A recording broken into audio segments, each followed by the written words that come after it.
So, good day everyone. Let me acknowledge our media friends here.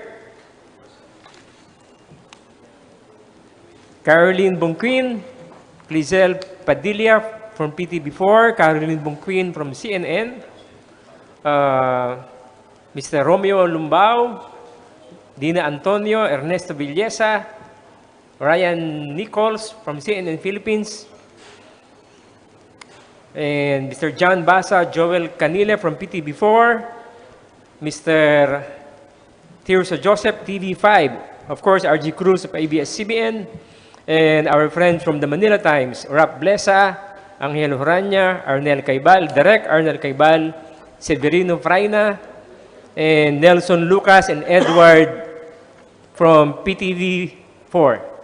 Okay, so for this morning, we have two very special guests in the person of Congressman Jose L. Atienza Jr. and of course Congressman Mike T. Defensor. So let me introduce them one by one. Let me start with Congressman Litio Atienza. He's a former city mayor of the city of Manila and a former secretary of the Department of Environment and Natural Resources. He graduated from the Ateneo de Manila's Basic Education Unit and completed a degree in architecture from the University of Santo Tomas. Since the early 1960s, Congressman Atienza aligned himself with the Liberal Party, and sometime in 2005, he established himself and those who supported then President Gloria Macapagal Arroyo as the true Liberal Party and separated from the original Liberal Party. Okay? So, the factions of, afterwards, the faction of Senator Drilon and the faction of Litio Atienza became two separate Liberal parties. He later joined the Buhay Party List, and in 2016, Congressman Atienza became the representative of Buhay Party List in the House of Representatives. So, ladies and gentlemen, let's give a warm round of applause to Congressman Litio Atienza Jr. Thank you, Al. Salamat, Al. Thank you. Thank you for the kind introduction. Kaya lang may mga correction lang ako. Number one, ako'y nagsimula as a liberal and always stayed on as a liberal. Okay. We were not a faction. We were not a splinter group. We were always the Liberal Party. It's Senate President Drilon Who is the faction? who created the faction. Paano dadalawamputwalo sila eh. Kami 1,500 kami. All the mayors, governors, councilors, and everybody belong to our group. Sila, 28, pero marami sa kanila big names eh, like Mar Rojas, si Pinoy kumampi sa kanila, kaya akala ng tao sila ang Liberal Party. Anyway, that's water under the bridge. I'm sorry to say that my party, the Liberal Party, is a discredited party. As I warned them, hindi naman nanalo yan for the next 2-3 elections pa. Because branded sila as a do-nothing party. Hindi yan ang Liberal Party. Pangalawa, tayo po naman ay hindi sumali lang sa buhay noong 2016. Kundi we organized Buhay. Buhay was organized by yours truly in year 2000, believing that the pro-life groups need a party list to give them a seat in Congress. And true enough, we won 2 seats in the beginning, then 3, then 2, then 3, then 2. Itong last election, isa na lang amin na ipanalo. Fortunately, ako number 1 nominee, ako lang ang nag-survive. So we will see what is in store in the future as far as Buhay, the pro-life, pro-environment, pro-family advocates actually will get from our public. So today, we're doing our best. Ako po ay mag-isa sa Kongreso representing Buhay Party List. And I'm doing my best to continue our advocacy of protecting, projecting, caring for the family, Filipino values, and especially the respect for life. Kaya yung culture of life ang aming advocacy, yun ang tinutulak namin, and we are 100% against any threat and to human life and disrespect for the same. Kaya maasahan po kami, punyo kami, we will fight the projected debates and discussions on the death penalty, believing that it is not a solution, it will be creating another problem. At this point, I thank this forum, Al, especially, and Charlie, So, sir, Charlie is here. lumipat ako. for having invited me. And salamat po. Attorney Al, may dagdag Okay, lang. sure. Medyo kulang yung introduction mo kay Kong Lito. But by the way, Mr. Charlie Manalo. Kasi tomorrow, Kong Lito will be celebrating his natal day. Happy birthday, Kong Lito Atienza. Okay. Thank you for counting my birthday. Tomorrow is my 65th birthday. Yes. Thank you. Okay. Double ko lang.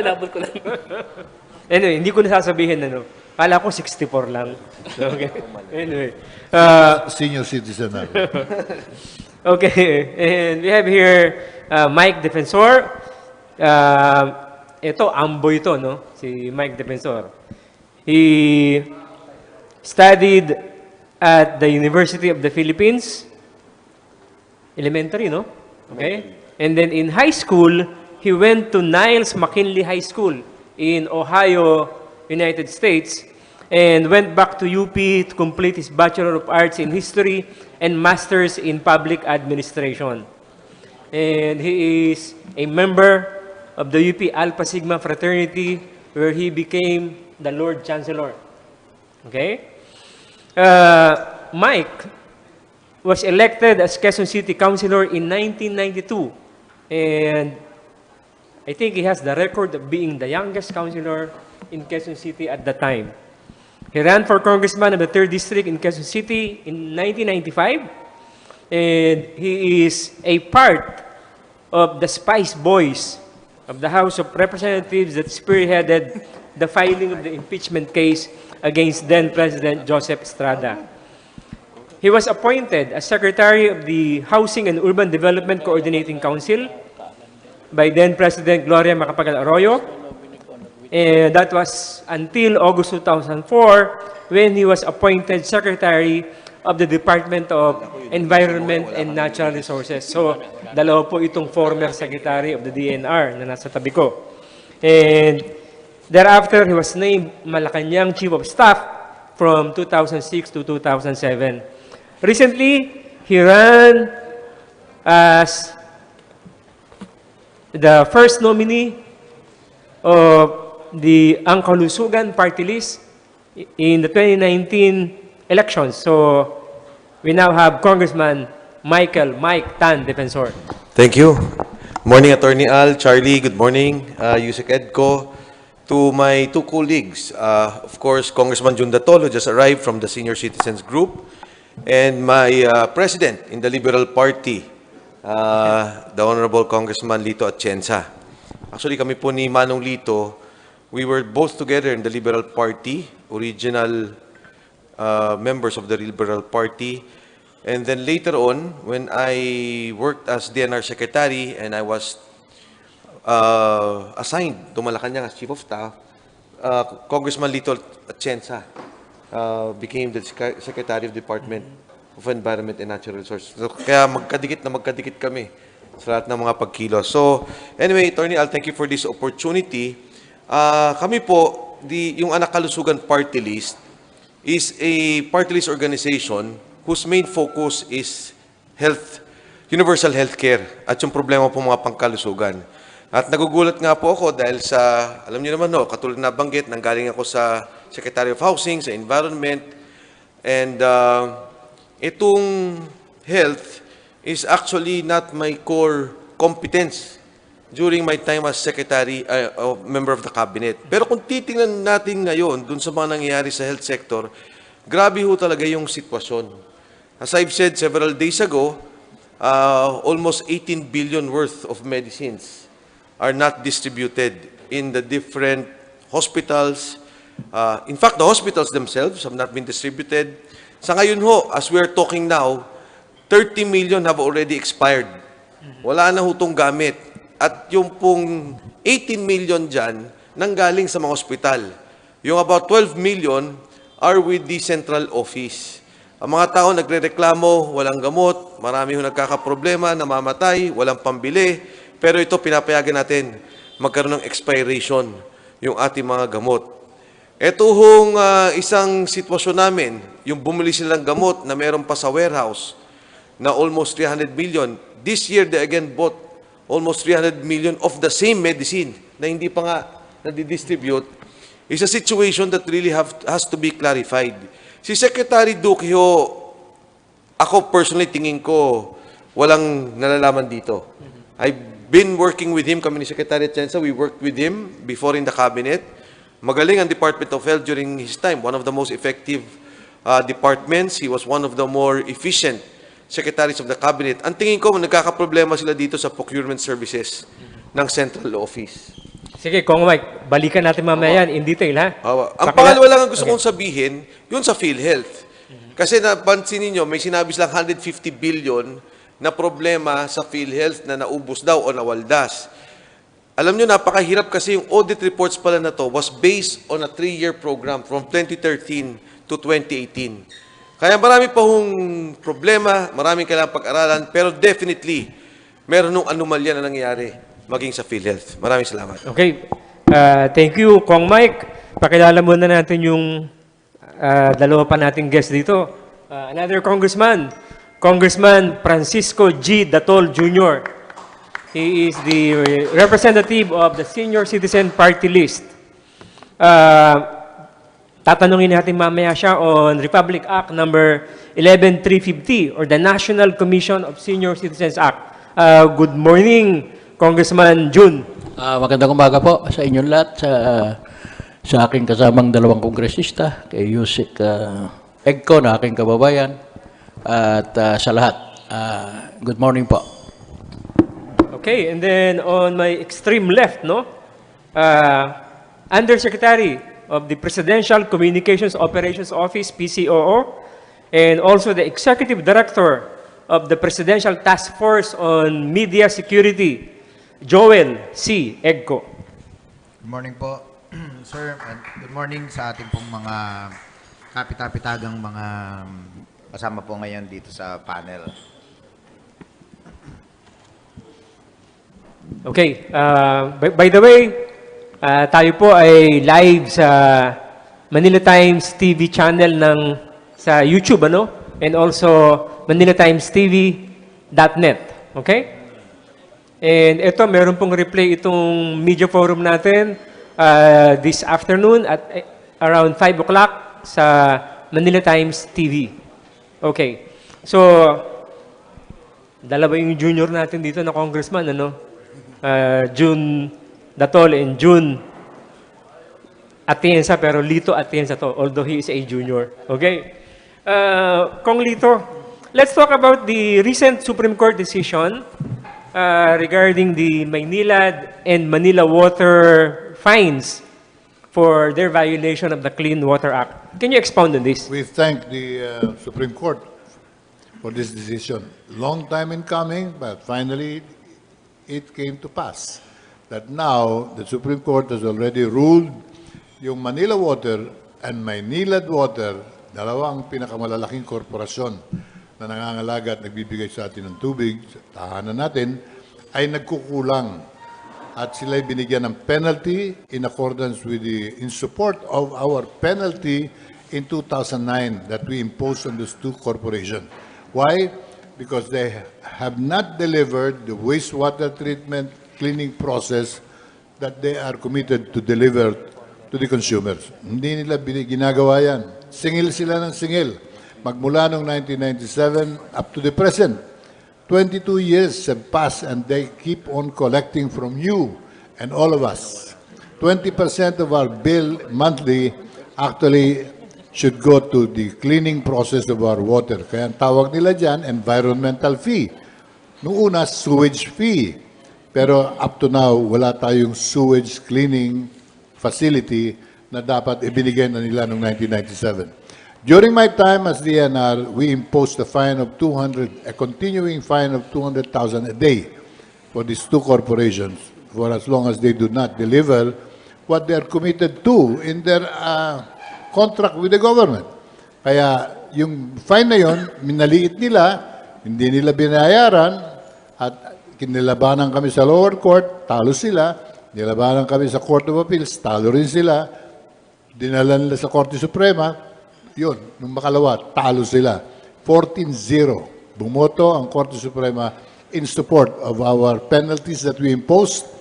Inabot na ng 921 million pesos each for these two corporations. At isinali pa yung MWSS, and we agree with the decision. Being the regulator, kailangan kasama sila sa paparusahan.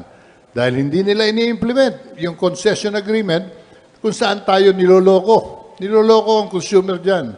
Nakalagay dun sa ating water bill, meron tayong water treatment o water cleaning facility.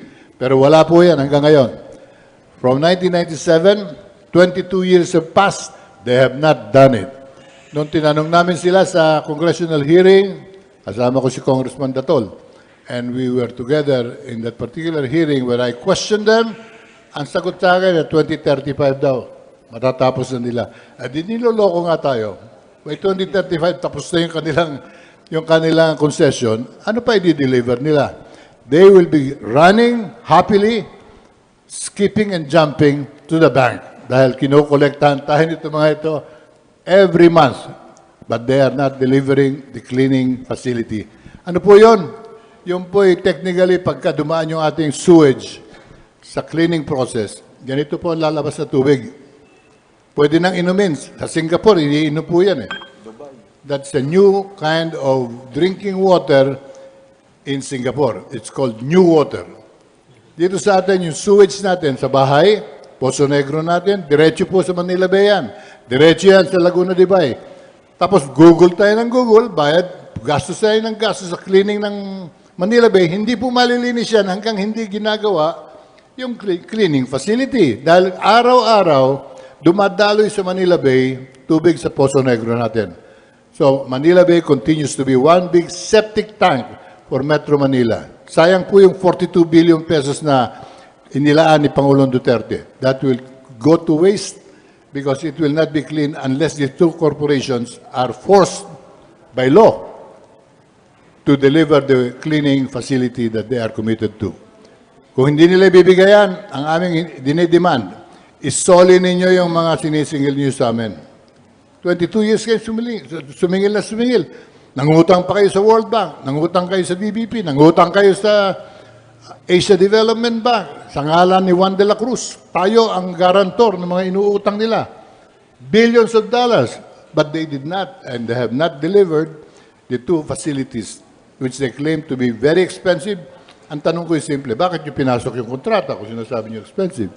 At saan nyo dinadala yung inuutang yung pera? Saan nyo dinadala yung sinisingil nyo sa amin? Kaya wala na silang lusot dito. The Supreme Court has spoken, they have to be penalized. 1. 2, we are now demanding, isoli ninyo sa mga consumers yung perang nakolekta nyo sa amin dahil hindi nyo naman pinalitan yan ng serbisyo. Kaya yan ang ating ipaglaban. Tuloy po namin ipaglalaban yan. Ang ating mga consumer ang ating matutulungan dito, ang bayan ang mananalo rito. Sapagkat hindi tayo uunlad kailanman. As a country, if our drinking water goes to the sewer and the sewer goes to the water bodies that we have, Manila Bay will remain polluted. Laguna de Bay will remain polluted. All the other water bodies in Metro Manila will be polluted. Sayang po yung binigay sa atin ng kalikasan.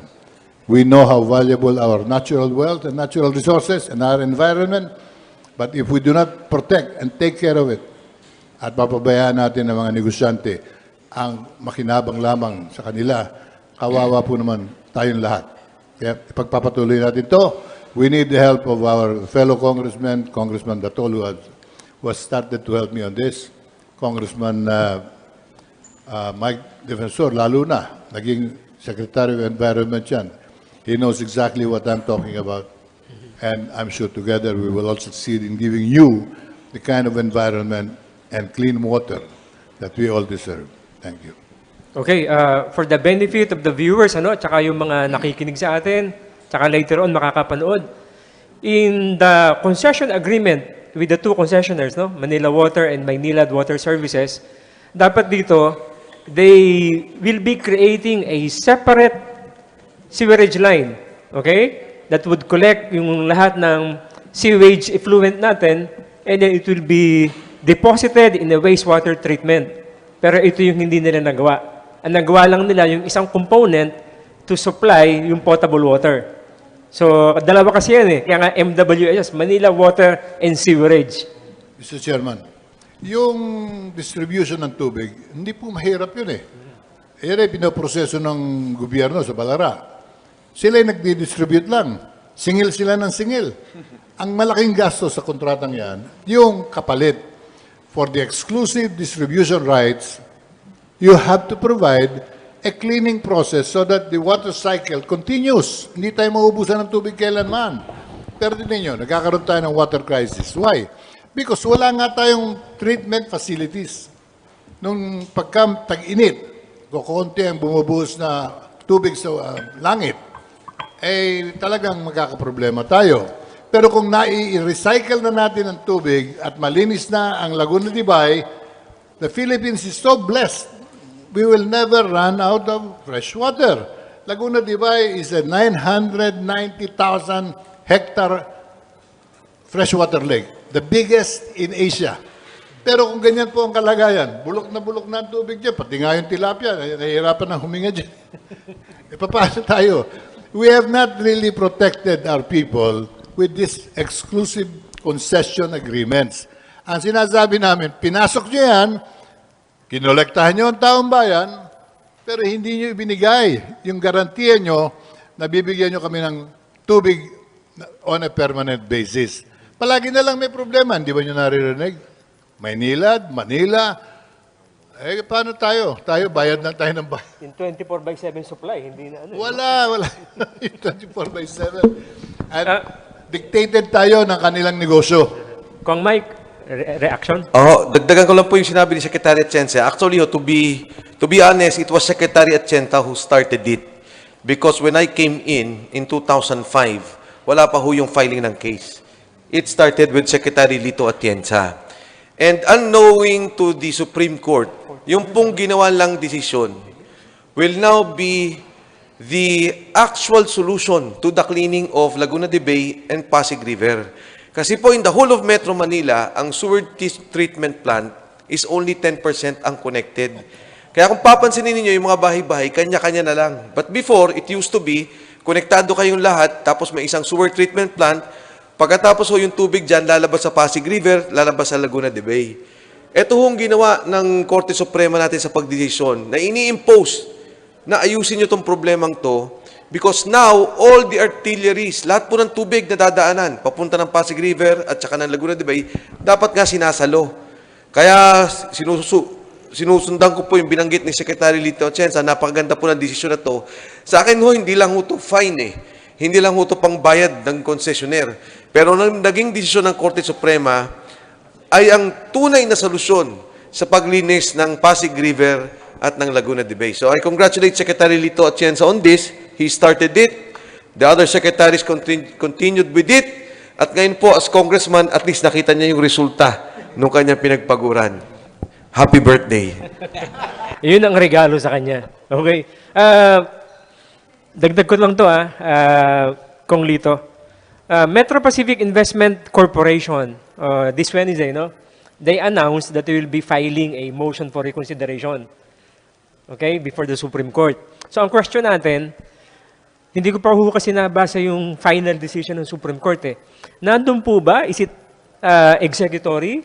Or meron kasing clause doon na merong daily fine?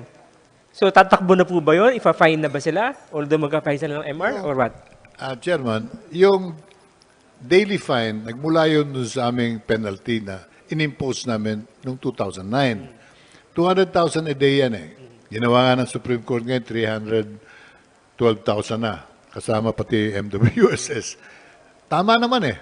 Talagang dapat patawan ng penalty yung mga nagkukulang at puwersahin. Hindi lamang yung penalty importante rito. Puwersahin na gawin yung kanilang pangako sa kontrata. The wastewater treatment facility must be delivered. Otherwise, we're wasting our efforts sa Manila Bay. Malilinis mo ba yung tubig ng Manila Bay kung tuloy-tuloy yung Poso Negro natin, doon tumutuloy. So, therefore, the treatment of our wastewater must be installed. No more ifs, no more buts. Yung mag-a-appeal sila, I don't know how they can even think of appealing. 14-0 ang score eh. Wala nga ni isang justice na nagsabi, tama yung dalawang concessionaire. So when you have a decision like that, do not waste your efforts anymore at appealing. I-deliver mo na lang yung hinihingi ng desisyon. Ano hinihingi? I-deliver nyo yung wastewater treatment facility. Magbabago ba ang Supreme Court sa kanilang pananaw that that contract requires you to deliver what you promised? Otherwise, cancelin yung contract. Don't appeal anymore. Ask for cancellation and refunding of whatever is collected. Itutuloy namin to, kaya mag-appeal sila. They're just buying time. But they know they will not win because when you have a decision, unanimous decision coming from the courts, mahihirapan kang mag-appeal. Pangalawa, even the provision that provides an increase in the penalty by 10% every 2 years shows the determination of the courts to see to it that this decision is honored and the country is saved from further pollution of our waters. I don't know how their lawyers, their brilliant lawyers, would consider appealing. But rather, ang suggestion namin sa kanila, gawin na lang ninyong wastewater treatment facilities. Total, may pera naman kayo. Lalaki nyo ng korporasyon. At naipangutang na ninyo yan in dollars, hundreds of millions of dollars. And nakolekt na sa consumer. At saka yung nakolekta nyo for 22 years and you're collecting again this month. Bayad na naman kami. Eh bakit kayo mag-a-appeal? You're trying to delay it? No, hindi po kayo makakawala dyan, I'm sure. And I thank the courts for their very clear point of view that the two concessionaires have no way out. You have to deliver your part of the contract. Okay, thank you so much, Kong Lito Atienza. Kong Mike, very recently, no, na-expose yung mga nag-expire na medicine, ano, naka-store sa warehouse. So, can you discuss that further? Yes, thank you, Atty. Ano ang gagawin ng anak kulusugan relative to that? Una po sa lahat, ang isa sa mga trabaho natin sa Kongreso talaga is the oversight function of the departments. And of course, the required legislation to correct the problems that we see in terms of, in this particular case, ito pong mga gamot natin. Katulad na nabanggit ko, 18 billion. Ang nagugulat kasi ako, very glaring eh. Meron ka pa sa warehouse na 300 million, nagbid ka ulit ng panibagong 300 million, hindi mo pa nadidistribute yung 300 million na nasa warehouse mo. Ngayon, dito naman sa nag-expire, and this, I am sorry to say, and we hope that they can clarify this in the congressional hearings, meron ng talagang nag-expire na 30 million worth. And under the Procurement Act, pwede ka talagang makulong of more or less, may penalty ng 6 years imprisonment if you have violations to this effect. Kaya ho ito, kailangan nating ayusin. Of course, I would like to hear the Department of Health, ano ba nangyari? Bakit 18 billion to? Bakit kayo parating umu-order nang hindi nyo na ibibigay sa tao? Yung isang item doon, 100 million. Hindi pambata para sa health ng mga bata at saka may kabuntisan. And yet, you see the health centers, you see the hospitals na walang mga gamot. At ito yung kailangan natin na bigyan ng pansin at bigyan ng panahon. So, as of now, dito lang sa amin sa Quezon City, nagulat ako eh. Nagdi-distribute ng mga gamot. And I hope they're able to do it because To date, ang sinasabi ng COA, 300 milyon is about to expire by January 2019. At ang guidelines ng World Health Organization, 1 year before, dapat na ibigay mo sa mga health centers, sa mga ospital para magamit. So, ito yung isang malaking problema natin sa Department of Health. And dito naman, sa PhilHealth, balikan ko na to kasi dito nagulat ako. So, tatlo yung issue ko eh. Una yung sa Department of Health Procurement. Sa PhilHealth, 2014, ang sabi na sa kanila, bigyan nyo naman kami ng pag-aaral sino yung overpayment at saka sino yung mga fraud. No? Of course, from 2013 to 2018, almost 500 billion ang binayaran. Nagulat ako. Noong 2014 pa lang, sabi lang, may 3 billion dito may problema ha. Tingnan natin. 2018, ngayon ho to. This is the COA report this year for last year's problem. Ayaw ipa-access ng PhilHealth sa Commission on Audit ang mga computers nila. From the central office to the regional office. Pwede ba yun? Hindi ko ho alam. Ang sabi ng COA, bigyan nyo kami ng access, hindi namin alam at hindi namin magagawa ng report. Kasi ho, dalawa ang nagiging problema. For example, pneumonia. Meron tayong tinatawag na case rate. Ang case rate natin ay 15,000. Ang sabi ng PhilHealth, based on their guidelines, isubmit nyo yung mga problema. Isubmit ninyo yung mga, documentation. Kung ano yung mga ginawa, ano yung ginastos. Ngayon ho, ang pasyente, kunyari, ang nagastos lang 10,000. Ibibigay ng buong ospital ang case rate na 15,000. So may kumita ng 5,000. Ang pneumonia ho, every year is about 3 million cases. 1 million case pala every year. So sa 3 years lang, tinitingnan mo na 18 billion na kagad ang nawawalang pondo from PhilHealth. But again, the problem here now is we cannot determine what is happening with PhilHealth because there have been requests to the Department of Health, to the former president of PhilHealth, bigyan nyo kami ng access. They have no access with the computers of PhilHealth. Last but not the least. Question. Yeah. Susundutin ko lang doon. Hindi ba pwedeng kasuhan yung mga opisyal ng PhilHealth for refusal? Dapat to. Kasi ngayon ko lang narinig yung isang ahensya ng gobyerno na hindi nagpa-audit. Kahit na ngayong private companies, may audit may submission sa BIR. Ito, walang audit. Boss. Talking about PhilHealth, nandito si Congressman Datol. He was my partner in that particular committee deliberation. We questioned PhilHealth on the 10 billion peso expense on cataract. 10.5. 10.5. Cataract operations of the elderly. Alam nyo, si Congressman Datol at ang inyong lingkod, kami mga talagang committed sa promotion of a better life for the elderly. Marami kami kinausap ng mga elderly, hindi sila dapat inoperahan. Inoperahan. Tapos kinalikot lang daw yung mata nila. Siguro gimmick talaga yon para makakolekta yung PhilHealth. Kung sino man yung mga magnanakaw doon sa loob. Nakakolekta ng 10.5 billion pesos worth of operations. Ito, 10 klinika lang ang pinaikot-ikutan ng operasyon. Na hindi nyo kilala, hindi ko nga kilala rin Never heard clinics, and yet they were the fortunate, trusted, depended on institutions that PhilHealth was using for cataract operations. And realizing that cataract operations of their nature means tinkering with an elderly's eyes, and therefore collecting thereafter. Kaya kinikwestiyon na namin yan, ando na kami, nakuhuli na Kalahin niya, tapos yung Kongreso. Kaya itutuloy namin yan. 17 Congress yun. Inabot nung last day session na talagang huli na namin yung mga magnanakaw. Itutuloy namin ngayon yan. At natutuwa naman ako dahil pumuputok na ngayon yung PhilHealth na talagang pinanggagalingan ng bilyon-bilyong pagnanakaw.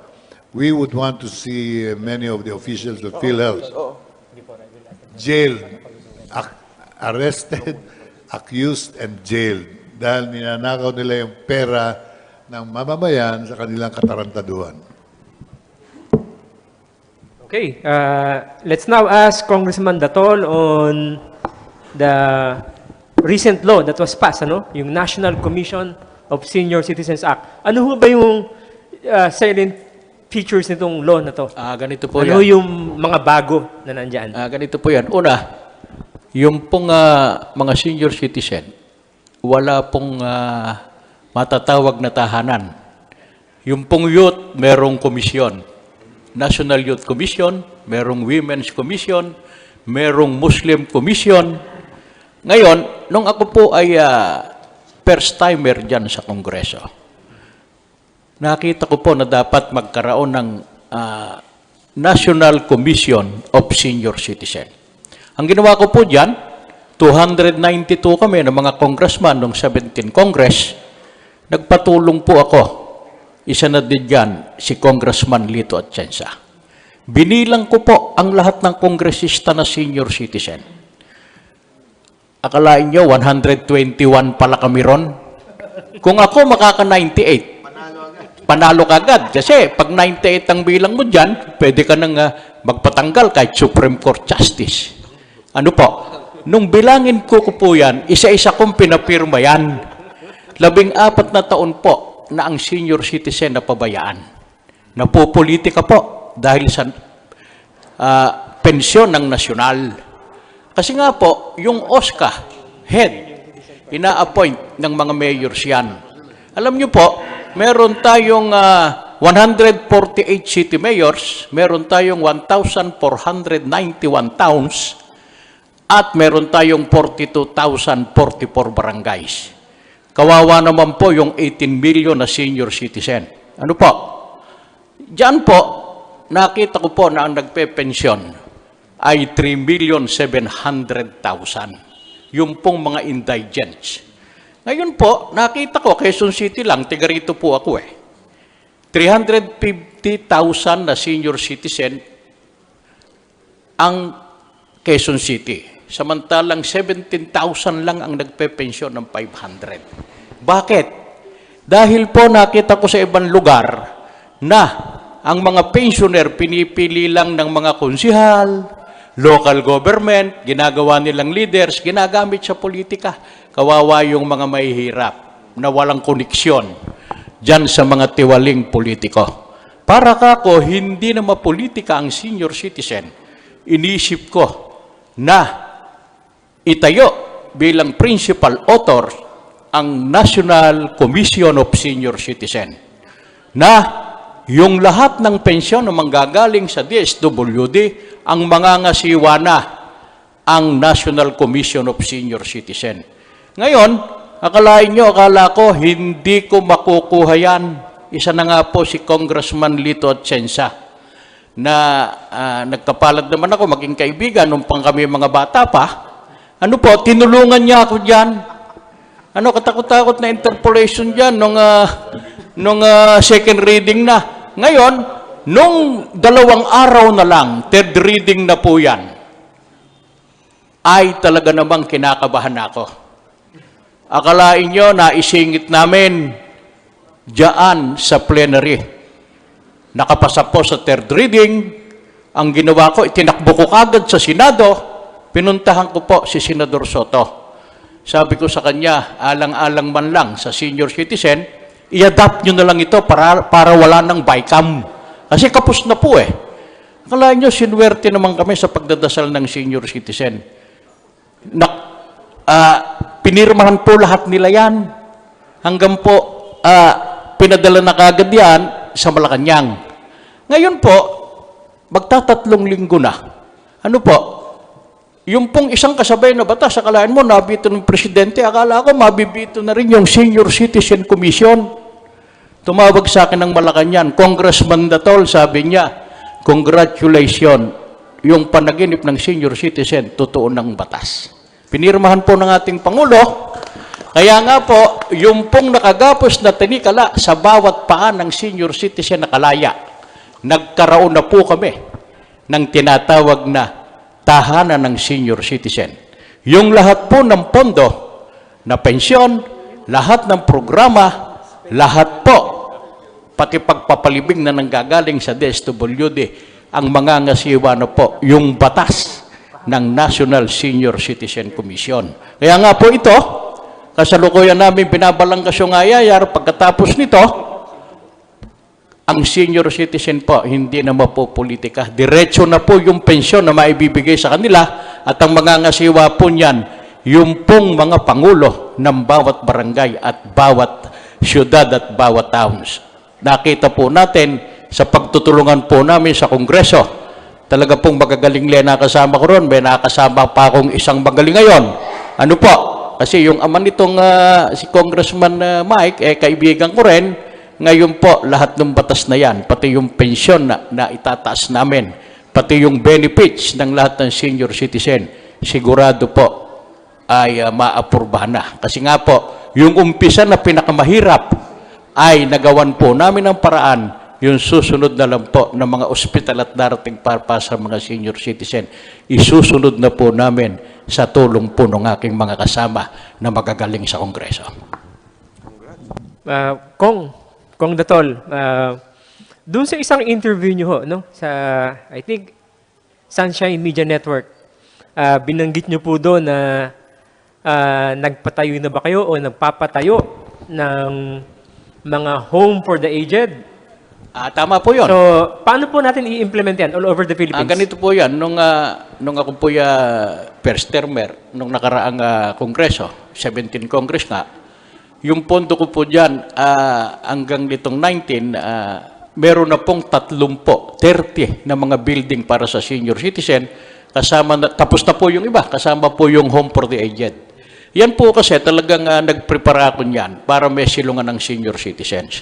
Kawawa naman po Ngayon po, nakita naman natin na tapos na, meron sa Luzon, sa Visaya at sa Mindanao. At dito po sa NCR, sa Quezon City nga po, dalawa may kinukonstruct pang isa ngayon. Lahat ng distrito po rito, 6 na distrito, palalagyan ko yan. Meron na po kaming 3 distrito na lang. Ngayon po, dyan po mag-house ang mga OSCA, yung Office of Senior Citizen Affairs. Dahil po nakikita po namin, bakit kami nagpapatayo at tuloy-tuloy yan hanggang ngayong 18 Congress. Sapagkat ang senior citizen po, pagtatanggap ng pensyon, yung pong pinamimigay ng nasyonal, yung centenarian pension na 100,000.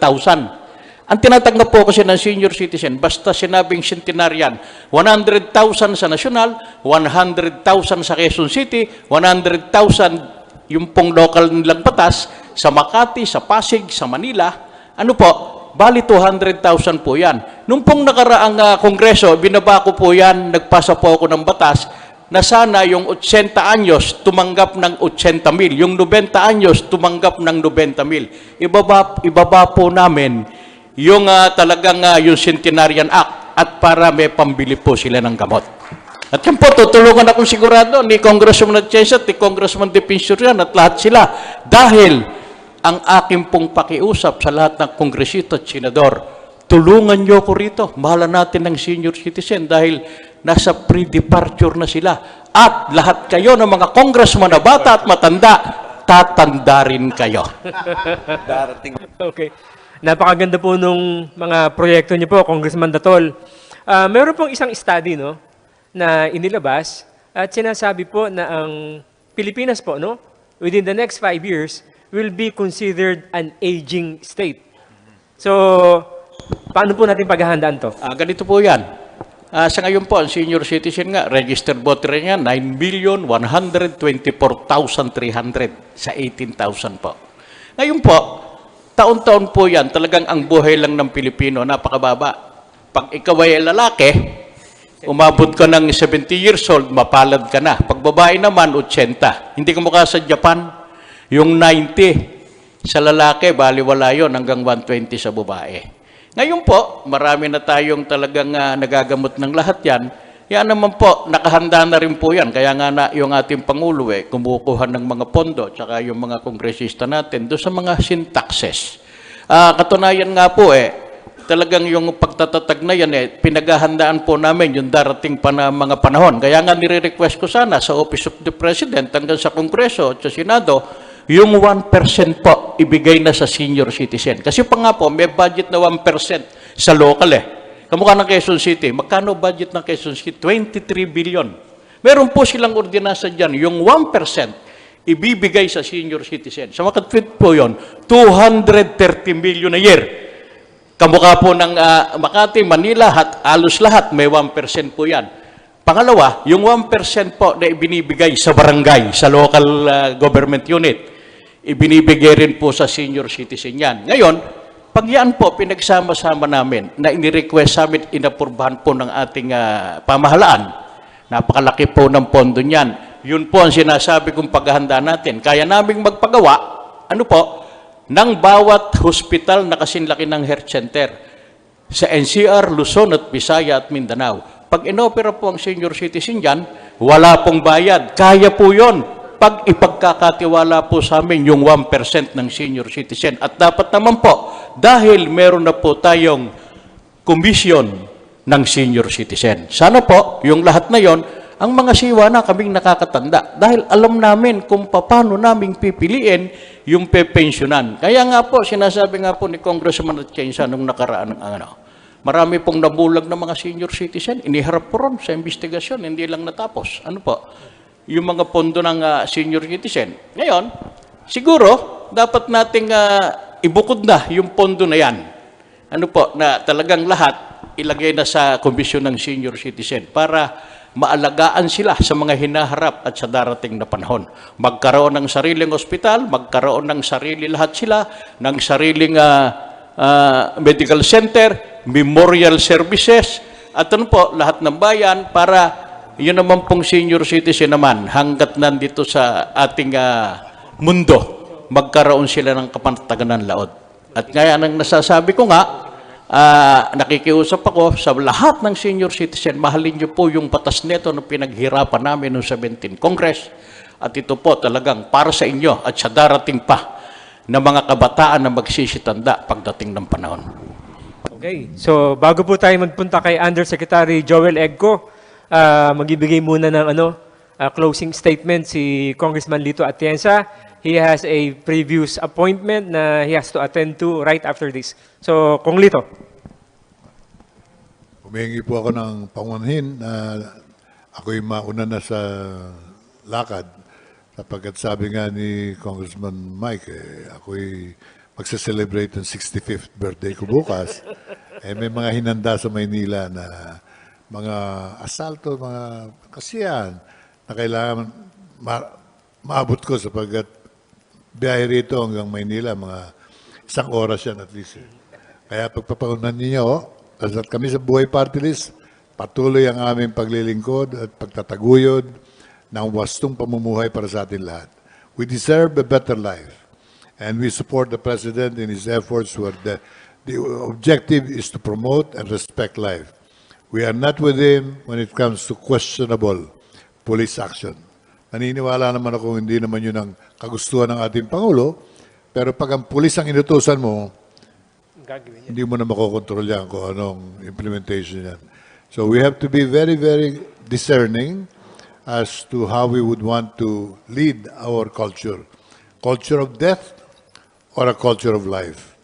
Let's choose life. Wala po naman tayong pagpipilian dyan. And we hope you are with us in our efforts to give the people a better life. We can do it now. We have all the resources. Congressman Mike and I, more than anybody else, have a complete grasp of the wealth of the nation. Pero kung hindi ito gagamitin para sa ating sariling pangangailangan at kapakanan, masasayang yan. Yayaman ang mayaman, maghihirap at lalong hihirap ang mahirap because of the imbalance of the utilization of our natural wealth. Maraming salamat. Patuloy tayong patnubayan ng Panginoon sa ating mga tinatahak na landas. Maraming salamat sa inyo. Mabuhay. Kong, one final question daw.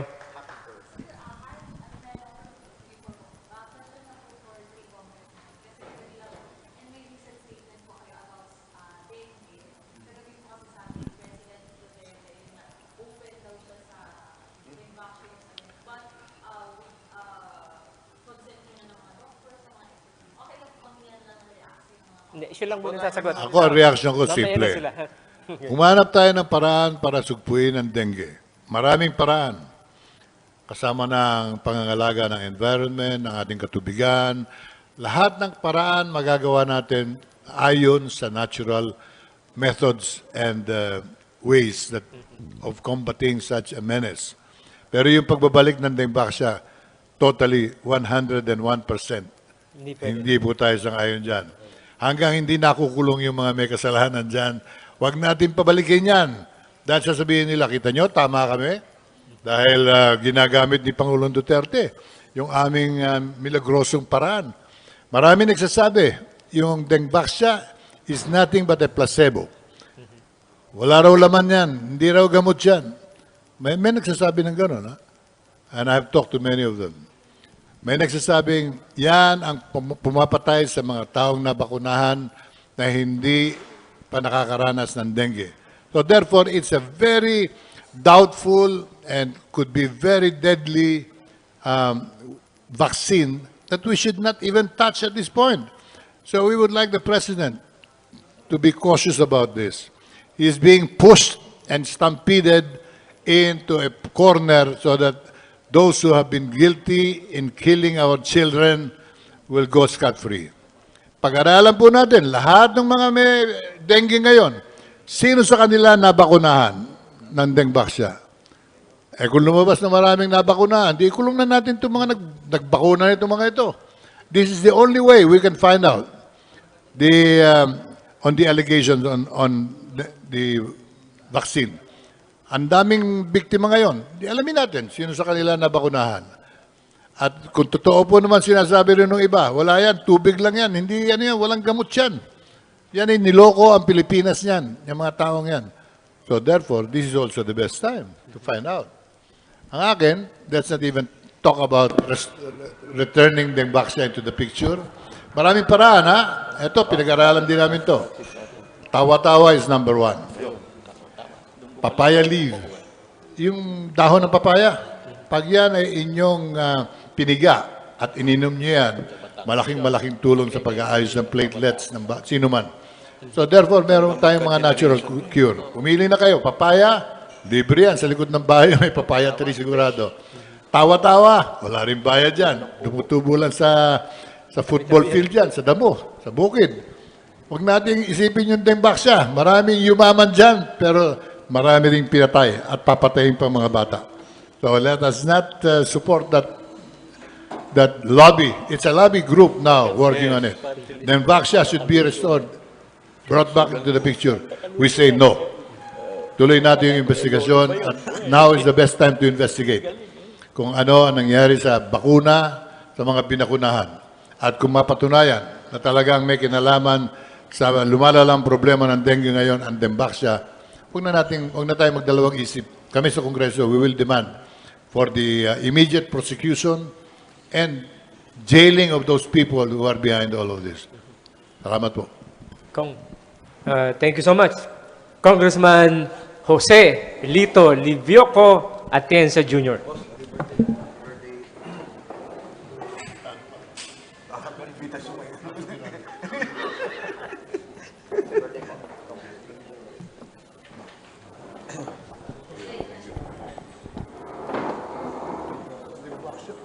Oo, ako din. Pareho tayo. Galawin yan, ha?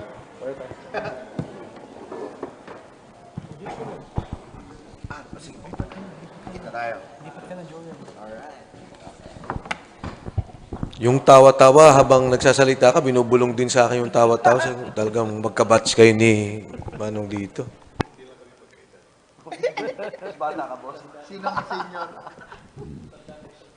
Okay, so napag-usapan natin yung maraming namatay, ano? Tsaka Yes. mamatay. Ito, yung susunod If I nating may- guest dito. Yung doon sa Dengbaksya, just addendum lang kay Kong Lito bago Okay, siya umalis. Well, first of all, happy birthday ulit, Congressman Lito. Alam nyo, I have here the World Health Organization report. In fact, this is also part of the Sanofi report, yung trial nila. And I appeal to the President to really study this, na kung pwede po talaga pag-aralan at kung maaari ho, wag i-implementa ang Dengbaksya. Nung unang putong nagkaroon ng implementasyon, wala pang pag-aaral. Ngayon po, na gusto nilang i-implement, 2019, meron ng pag-aaral. Meron ng conclusive findings ang Sanofi mismo at ang World Health Organization. At ano pong sinasabi niyan? Na ang dengue hindi pwedeng ibigay doon sa hindi pa nagka-dengue. Pero kung nagka-dengue ka na, binigyan ka ng dengue pwede yan. Dahil daw, pag ikay nagka-dengue, yung epekto, ito yung kanyang ano dyan, sinasabi, yung una ka palang nagkaroon ng dengue, hindi malala ang pagtama sa'yo. So pagka binigyan ka ng dengue the second time, yung severe dengue, you can already now prevent. No? And dengue can help you with that. Pero pag nagkaroon ka ng dengue parang nawawala yung unang effect ng dengue na mahina. Yung pangalawa, severe dengue na kaagad. Yung una mo pa lang, pagkaroon ka ng dengue nagiging severe kaagad ang epekto. And this is a study Zero positive. sa mga zero-negative. Zero negative. Wala kang dengue dati, in-injectionan ka ng dengue Ayun ang masama. yun ang masama. Tanong ho, paano natin ititest yung mga tao kung sino na nagka-dengue o hindi? Eh di mas malaking gastos pa ho yan. Titingnan natin kung sino pa talaga sa kanila because you cannot give this on a on a full scale. Kahit na sa Estados Unidos, yung FDA nila, select areas, merong klarong edad kung sino yung bibigyan at dapat nga yung nagkaroon na ng dengue dati. So, I hope the administration, Secretary Duque, of course, the President, tingnan po nila yan ng mabuti. Mr. President, sa akin pong analysis, ito pong labi na to is really to cover the past mistakes para bang takpan yung mga naging problema dati. No? Ngayon, to be fair to the dengue advocates, siya lang po talaga ang lisensyado kasi as of now by the World Health Organization. But how do we do that? Do we have money now to test everyone? Ngayon, kung sinasabi nila, pwede yan sa private. Kung may pera ka, pa-check mo yung anak mo kung nagka-dengue na at bigyan siya ng dengue Pero yung ibibigay na large scale, katulad ng ginawa dati sa lahat ng eskwelahan, delikado ho yan. In fact, in the Sanofi study, sinabi pa nila dito yung Philippines, na para po bang ang sinasabi nila, Parang ginipig tayo. parang ginipig tayo at ang sinasabi nila, kung merong naapektuhan na isa, pero nakapag-benefit naman sa 3, sa 10, pwede yun. Sabi niya dito, for example, in the areas in the Philippines where dengue was introduced, mainly through school programs, the zero prevalence was estimated to be 85%. Ang nagka-dengue na daw po, 85%, which I don't think is true. But at anyway, sabi niya yung 15%, ito yung mga hindi pa nagka-dengue. In such a high transmission setting, every one excess case within a 5-year period of hospitalized dengue in vaccinated zero-negatives, sa bawat daw isa, na-offset naman ng 18. Hindi naman ho ganyan ang usapan. Ibig sabihin, pwedeng mamatay yung isa tapos yung 18, okay naman. Mali this yun. is, Mali yun. So again, there is a study, nasa World Health Organization po yan, nilagay po yan ng Sanofi, and we have basis to look into this and for our health officials and our national government to be guided. So, mukhang hindi katanggap-tanggap yun. Ano? Papatayin mo yung isa to save 18. Okay? Anyway,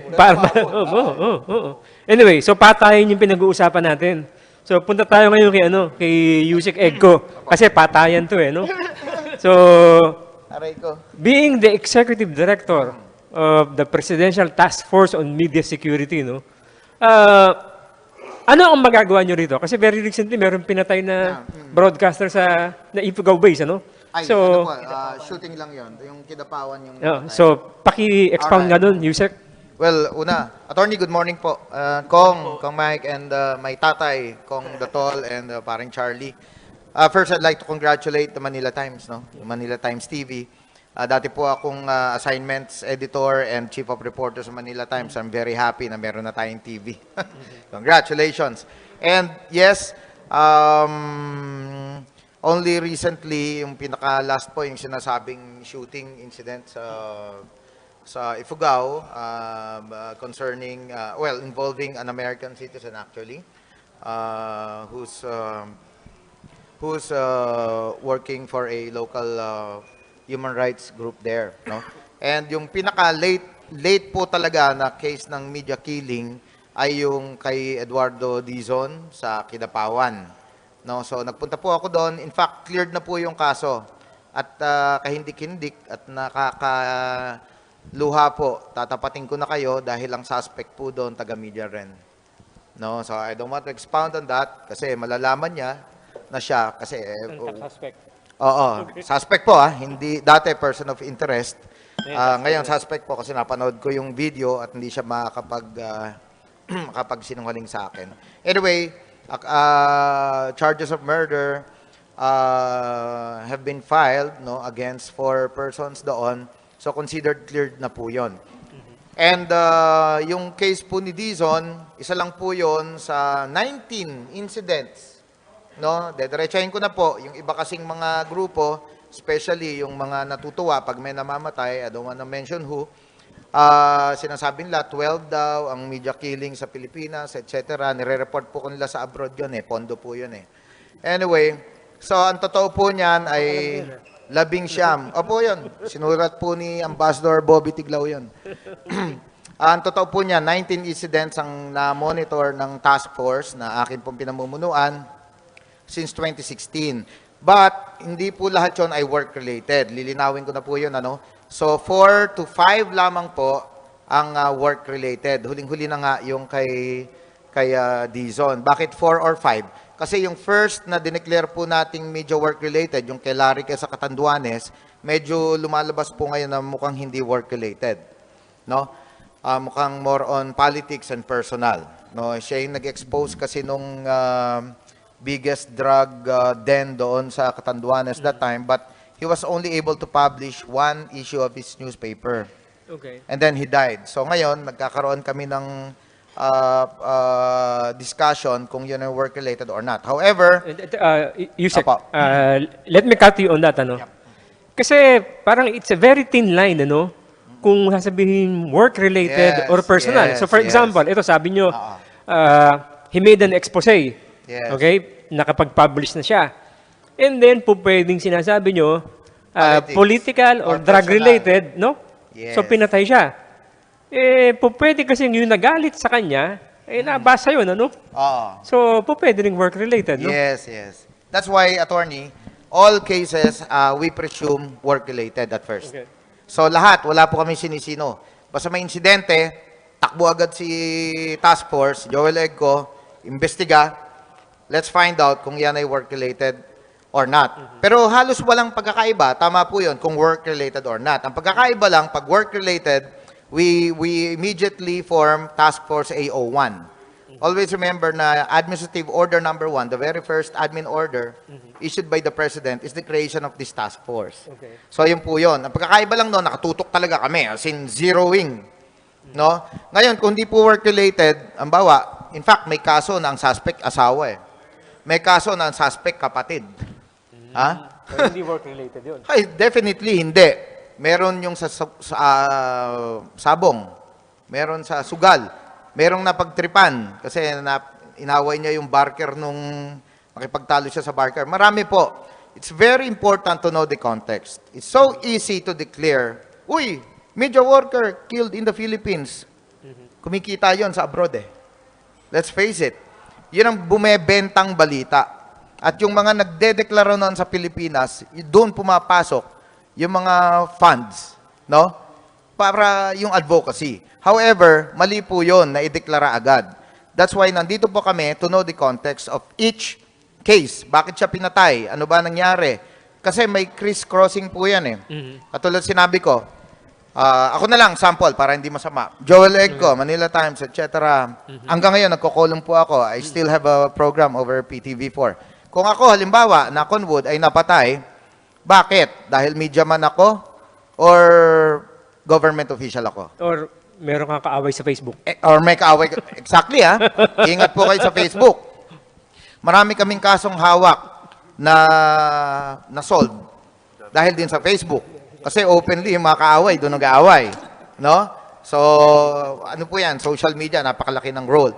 Anyway, so yun yung nakakalito, yun yung thin line, no? Yun po yung sinasabi namin, ano ka ba talaga? Journalist ka ba? Or are you somebody else? Maraming journalist tumatakbo sa politika. Maraming journalist o media workers na dating politiko. Maraming may negosyo. Maraming iba-ibang involvement. However, pag may nangyari, proven ito. Out of the 176 killings we recorded since 1986, 65 lang po doon ang talagang work-related. Pinatay siya dahil sa inere niya o sa sinulat niya. So, ang delikado po rito, we have to know bakit siya pinatay. Otherwise, pag sinabi mo kasing work-related agad, ang hahabulin mo lang yung mga binanatan niya. Eh, hindi pala. Hindi mo masosolve yung kaso. Okay, Yusek, Charlie. Hello. Yusek, sabi mo, di ba, yung kay Brandon Lee. pinaka-latest incident yung kay Brandon Lee sa Ifugao. Sabi mo, hindi work-related. Actually, binasa ko rin kasi yun dahil mukhang may ibang involvement si Brandon Lee. Siya ay member ng isang NGO advocating peasant and human rights. Pero, at the same time, siya po ay isang US citizen. So, kung hindi po natin imbestigahan nyo dahil hindi man siya, or hindi man priority dahil hindi siya yung work-related, hindi pa ba natin pwedeng imbestigahan siya dahil kasi bawal po yata na isang foreigner makialam sa local politics dito? Ganun po tayo ka-diligent sa task force, no? Dual citizen siya. Hindi po. Ito yung kwento ngayon doon kay Brandon, no? Siyempre, minomonitor po namin lahat yan. Kahit walang nagsusumbong sa amin, na-monitor namin yan. In fact, mga media din nagsusumbong, number one, no? Lahat po, hindi si Charlie. Lahat ng kaso na inimbestigahan po namin, ang una ko pong tinatanong, tandaan po ninyo lagi, hindi po yung investigador na pulis, media, local media. Media man po ako eh. Unang tinatawagan ko, kung may nangyari sa lugar, yung kaibigan kong media doon. Sino ba yan? Ano ba yan? So, ang feedback ko pong una, sabi nga, yung binaril daw ay American Chinese nga ang sabi sa akin. So, hindi naman ako pwedeng maniwala ng ganun-ganun lang. Due diligence, nagtanong po talaga ako sa mga kinaukulan, no? And then I found out na, in fact, he is, no? The victim is actually an American citizen na umuwi dito 2010 or 2009. Nakuha ko po yung profile eh, kasi I really have to find out. Nag-expire yung kanyang visa 3 years later, and then sabi ko, ba't nandito pa siya? He married a local doon sa Ifugao. And now I think nag-a-apply siya nung visa na ang classification. Yes. So, ganun po yon. But still, yung pa rin ng tanong doon, yung American citizen na nandito, how come na nireport pa na journalist daw, pero walang kinalaman po yung pagiging manunulat niya talaga doon sa Northern Dispatch, banggitin ko na po kasi inimbestigahan ko talaga yan, kundi ang sinasabi talaga, kahit ng mga local media doon, very active po siya doon sa Ifugao Peasant Movement. No? He's a human rights advocate and a very active, no? Doon sa Pero hindi ko sinasabi na dahilan yon para barilin siya o hindi. My point is, to answer yung question ni Attorney Vitangcol kanina, yun nga po yung thin line. Yun yung thin line na sinasabi ko. Teka, are you a human rights activist or are you a journalist? So magkaiba pong discipline yon eh. Di ba? Magkaibang bagay yon. In fact, more than a decade ago, pinakausap ko na yan sa mga kaibigan po natin sa Congress na mga congressman noon kasi nilalump together nila sa mga political killings, yung media killings. Sabi ko, please, don't do that. Magkaiba po yan. That time, magkaiba po yung political killings sa media killings. Okay, clarification, Yusek. Ito, lahat to, media personnel, no? Yes. Okay, lahat na nasa harapan natin. Media workers. Okay? Mga taga-media. Itong mga nakaupo dito, taga-media, no? Opo. So, ano ba talaga ang function ng Presidential Task Force on Media Security? Papasok lang ba ito pag may namatay? Yan. O ano ang gagawin natin dito sa mga kapatid natin na taga-media? Nako, salamat po. Yun po yung pagkakaiba ngayon, no? Before, pumapasok lang ang gobyerno, ang mga Task Force USIG, Task Force 211, Task Force AO35, no? Kapag may patay na. So, hindi mo mape-prevent. Kasi pagpatay na tsaka lang iimbestigahan. Ngayon po, ang pagkakaiba, sa totoo lang, ang dami naming hawak ngayon, mga complaints, mga threats. May 5 binarel na nabuhay na under our protective cover, no? At may mga nakasuhan po doon. In fact, yung isang binarel sa Northern Luzon, nahuli po namin at nakasuhan yung 2 suspect. Ang problema, after a year, pinatawad niya dahil taga-run lang din sa lugar nila. Yan yung mga challenges eh. So, kaya yung mga question about justice, ang hirap sagutin. Katulad nung pinatawad eh. Dahil magkakakilala pala yung kanilang mga magulang, no? Anyway, ang task force po ngayon, yung Presidential Task Force on Media Security, open 24/7. You can reach us via text, Facebook especially. Mas madali po ako makuha sa Facebook, makita. Meron po tayong webpage, no? At may pinamimigay tayong handbook on personal security measures na nandun po yung ating hotline. Ang mahalaga po ngayon, bago pa may mangyari, isumbong nyo lang sa amin. We're going to act on it within 10 minutes. Yun yung quick response system ng task force. Marami po ko example na pwedeng ibigay. Halimbawa, yung dito lang sa may Quezon City Hall of Justice, nag-hearing lang ng libel. Sabi sa kanya, sabihin ko na, si Jaime Aquino, nag-hearing ng libel, taga Manila Times yan. Sabi sa kanya nung nagkaso sa kanya, hindi ka na makakauwi Pangasinan, papatayin kita. So, Hindi nakauwi. hindi siya umuwi. Nagtago na lang doon sa ni piskal. Kasi sabi sa kanya ng piskal, puro murder ang kaso sa akin nung kaaway mo. Kaya wag ka na munang dumiretso. So, tumawag po siya sa akin. And then, I immediately sent a team of 8 or 9 policemen to accost. Ang tanong nga sa akin ng mga police, paano ko lumaban? Alam nga naman ikaw mamatay. Di ba? Bahala ka na. That's your call. So, pinuntahan nila doon sa parking lot, hindi nila inabutan. Pero hinatid po nila si Jaime Aquino hanggang NLEX.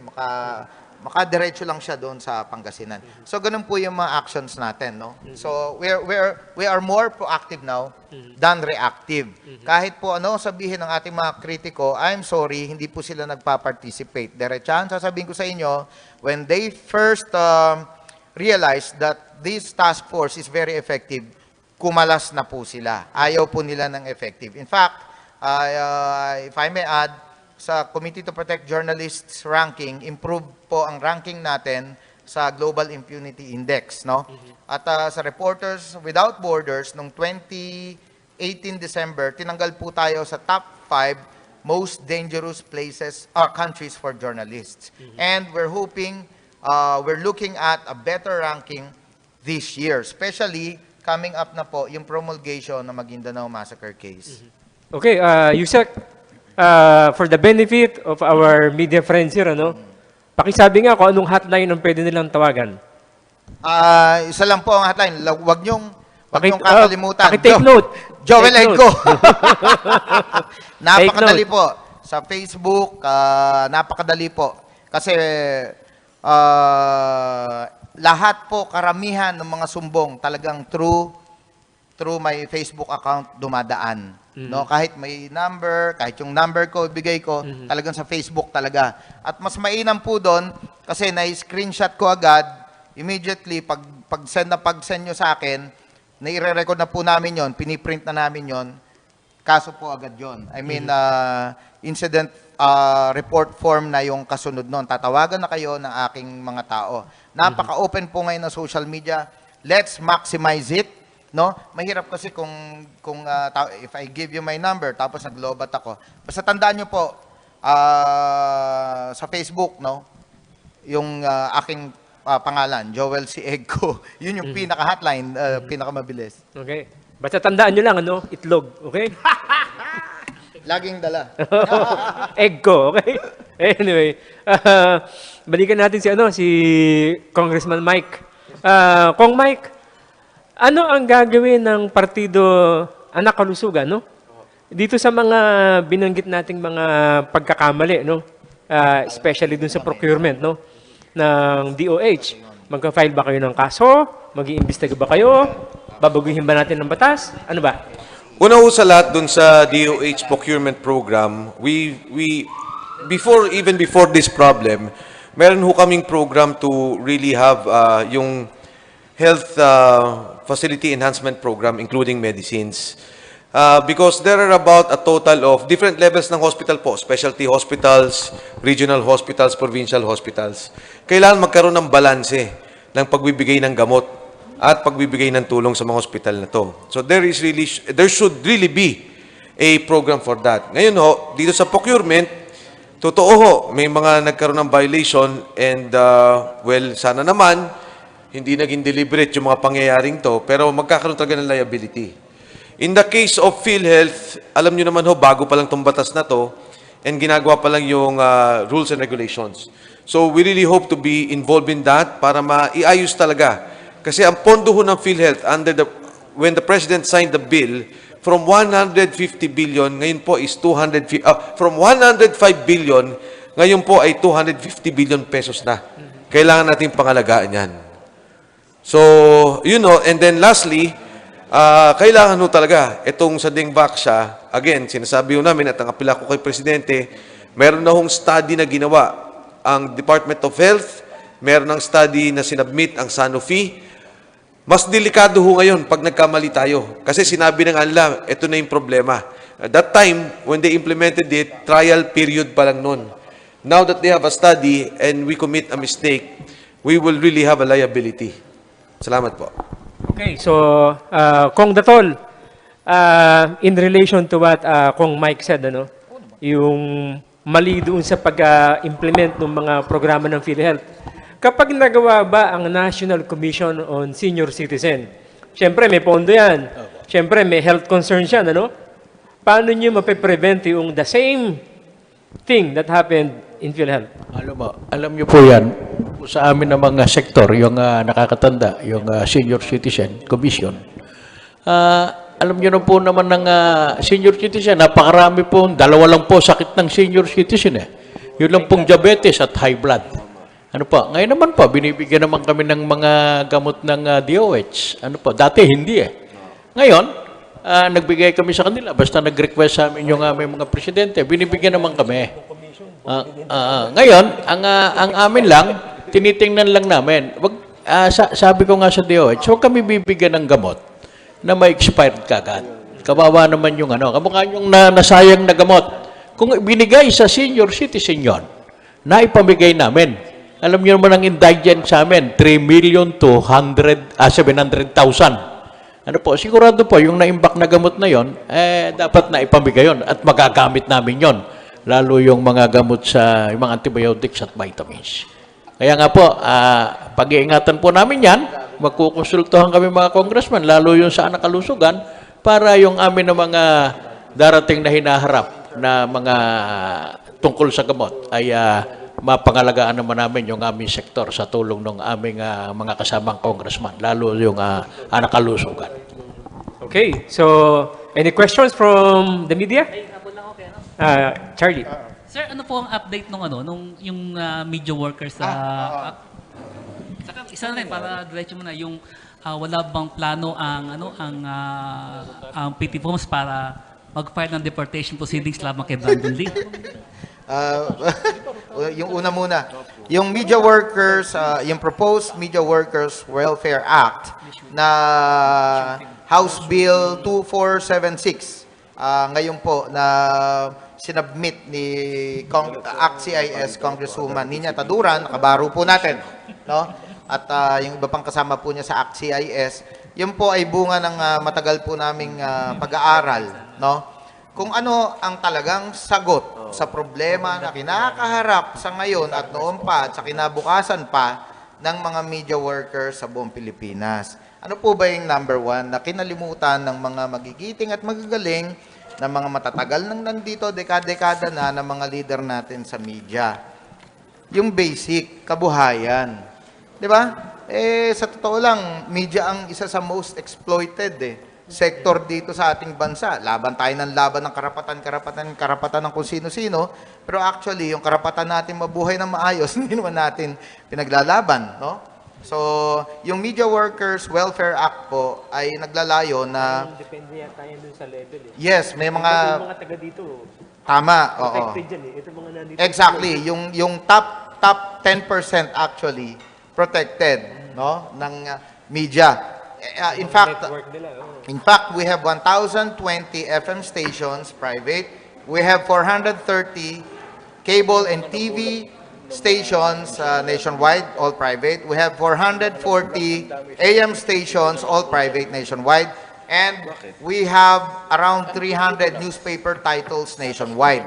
Ganun po karami ang media sa buong Pilipinas. And yes, sa ating pag-aaral, yung 10% po lamang, yung top, ay yung kumikita ng maayos, no? At yung 90% ay talagang kahindik-hindik, kawawang kawawa. Diretsahang usapan, marami pong media worker dito sa ating bansa, walang sweldo. Umasa ka pang may benepisyo ka, sweldo nga, wala eh. Ang problema doon, attorney, kung walang sweldo, may kita. Di ba? So, that's sad reality yon, no? Na Parang ganito pala yan eh. Wala kami sweldo dito eh. para sa bayan naman. Para sa bayan naman, no? Pero, yun po yung reality, no? Na tinutugunan ng Media Workers Welfare Act. Nagtatalaga ng karampatang tawag dito, benepisyo, sweldo, doon sa ating mga media workers, cameraman, reporters, columnists, whoever. At yan po ay sooner, I hope so, na malapit na ay magsimula na yung consultations dito at public hearings. At definitely, isa po ako sa uupo roon. At ang isang magandang feature po nito, ang most salient feature nito, ay yung pagtatatag ng isang independent National Commission on Media Freedom and Security. Hindi independent po ito kalain ninyo ang sinusulong po namin na panukalang batas yung mag-abolish sa task force. Okay? So, yun po yun. Pero para sa ikagaganda po ng lahat, ito po yung sinusulong natin. Okay, so any questions? Bago tayo magtapos? O, Kalinggoy, Alcuas.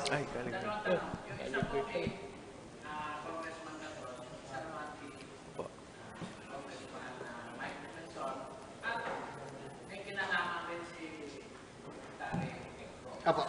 Kasi ganito po, alam na ni Congressman Dato ito, yung concern ko po, yung mga restaurant na hindi senior friendly, hindi handicap friendly. Hindi nagbibigay ng discount. Lalo na po, yung mga mall, kagaya ng all-day mall ni dati, bukas na po ang mga coffee shop, sarado pa yung Ramp.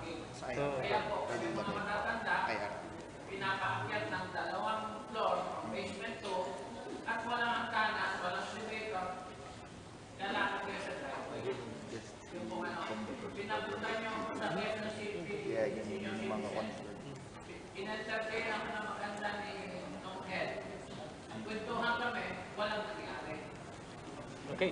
Pangalawa po, narinig ko na rin yung siya. Kayo po, party list Opo. kayo. Kayo po ay dating congressman na tayo. Opo. Kayo, ang concern niyo po ngayon ay health. Opo. At kulang po ang pera para sa health.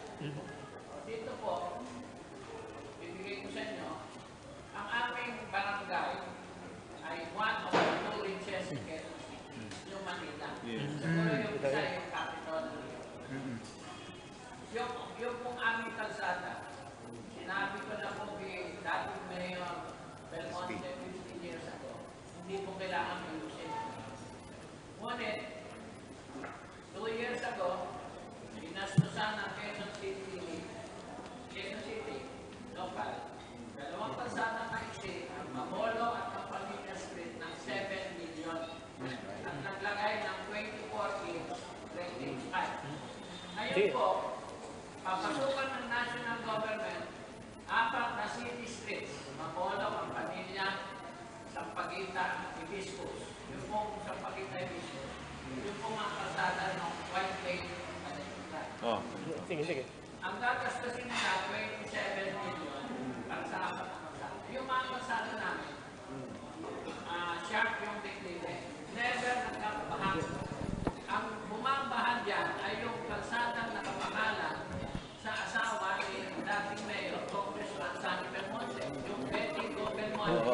Um, Kalinggoy, let's go to direct to the to the main concern. Anong magagawa ng mga residents kagaya namin upang hindi masayang ang bill na sumusobra ng mga Thank you for that, Chairman Linggoy. Yung pong supposedly po dyan sa mga kalye, in fact, dapat may coordination po ang local and national. Yung local roads, ang gumagawa dapat dyan, ang local governments. Sa national po, sa national government. Pero tama po kayo kung minsan nagkakasabay. Papayos ni local, papatungan ni national. Sir, tingin ko, isang sulat lang yan. Hindi ho pwedeng pakialaman yan. We have had cases before na ganyan na nangyari sa mismong sa distrito namin. Ginawa ng national, gagawin pa rin ni lokal. Eh nung nakita po nilang merong sulat na hindi nyo pwedeng gawin yan, huminto po, Chairman Linggoy. Kasi ang mangyari po nun, parang kukubra ka ng hindi mo ginawa eh.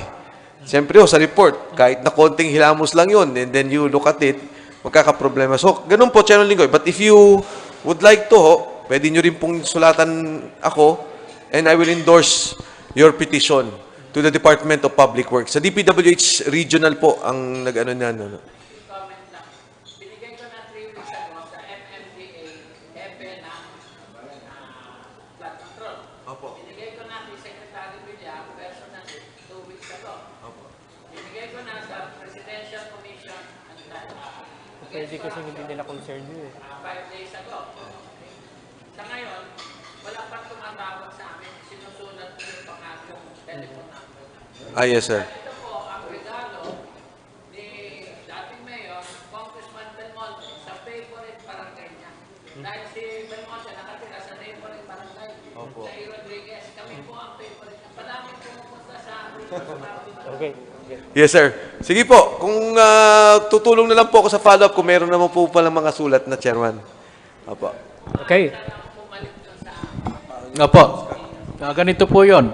Nung pong magpunta kayo ron, ano po, tinawagan ko po yung hepe ngayon dun eh. Ngayon sabi ko sa kanila, nagpunta pala dyan si Chairman Linggoy, 2 beses na. Ano ho? Bakit hindi nyo isuspena yung manager doon o may-ari ng building para magkaroon po kayo ng paghaharap? Kaya nga po, inorderan ko po si Rogelio Galman ngayon, yung chief admin ng OSCA ng Quezon City. Gumawa kayo ng imbitasyon, sasabihin ko kay chairman na pumunta sa iyo at pagkatapos isuspena nyo yung building na sinasabi niya at pagharapin kasama yung legal natin dyan. Gagawin daw po kagad. Kaya mamaya dadaan po ako ron.